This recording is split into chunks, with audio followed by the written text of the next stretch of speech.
Hey, how's it going, everyone? This is Deonte Burden, host of Changing Lives. Welcome back to our Business 101 series, where today we'll be talking about break-even point. And we start talking about break-even point. This is probably one of the most important uh, business ratios that you need to know, especially with starting your business up.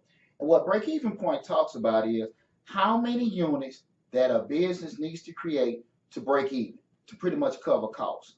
This is so important because a lot of times people get in business and they start thinking about arbitrary prices that they want to charge for their product, but they don't think about the actual cost that they have to operate their business, being the overhead, being rent, utilities, payroll, things like that, and looking at in terms of for each one of these units that they sell, how many they have to sell to just cover the basic cost, not take any profit, but just to break even. That's where we get our term break even point.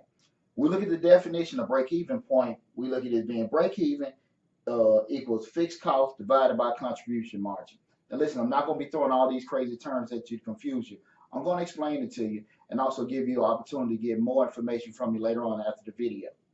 Okay, we look at when you look at fixed costs, what are your fixed costs? Your fixed costs are pretty much, we look at again being those things that are never going to change. Your rent, utilities, payroll, insurance, those are always going to stay the same. So those are pretty much your fixed costs, no matter what's going to happen during the month.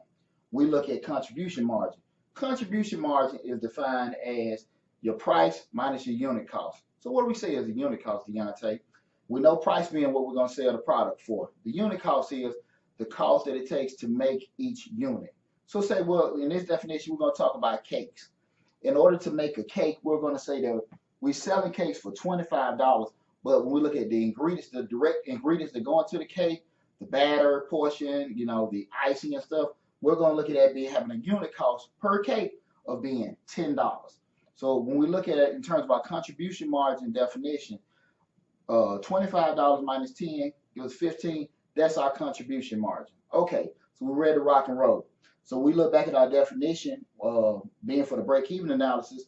We know our fixed cost for the rent, utilities, payroll, insurance is $1,500. To start that formula up, we divide the unit cost into those fixed costs. I mean the contribution margin to those fixed costs, where $1,500 divided by 15. Remember that 15 is the contribution margin, and it gives us 100 units or 100 cakes. So what does that tell us again? For us to break even each month, we have to sell 100 cakes. Why is this so important? From the get-go, you'll know right then and now, can I even sell 100 cakes in this particular location with all the, in terms of the market's going to purchase it? Do I have the firepower or manpower to even make this kind of unit push? This is why this is so important. You're not praying on it, you ain't hoping on it, you ain't thinking on it. You know right then and now, in order for you to break even, you have to sell 100 cakes. A couple adjustments can be made here and there. What do I mean by that, Deon? What do you mean by that, Deontay? Well, you can always increase the price, whereas when you increase it, that's going to increase your contribution margin, and also by increasing your contribution margin, that can go from 15 to 20 bucks. And after you've done that, that means what? You have to sell less cakes. But it still goes back to it again. Can you sell cakes at a higher price depending on the particular market you're in? Okay.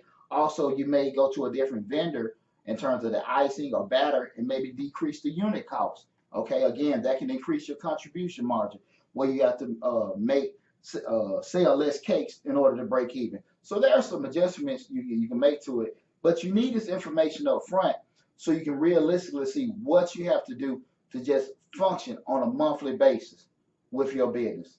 Again, this is Deonte Burden, host of Changing Lives. I'm also the owner of Majestic Business Services. And if you want to get further in-depth information on this, I want you to go to our website, www.majesticbiz.com. Scroll down, book an appointment. Again, we can do our appointments in person, over the phone, or virtually, any way you're comfortable with. And I can give you more information on the break-even analysis and other business financial ratios in regards to your entrepreneurship or business aspirations. Make sure you also go to our weekly YouTube show, Change Your Life, hosted by yours truly, Deonte Burden. Again, this is our Business 101 series. We went over break-even analysis. Take care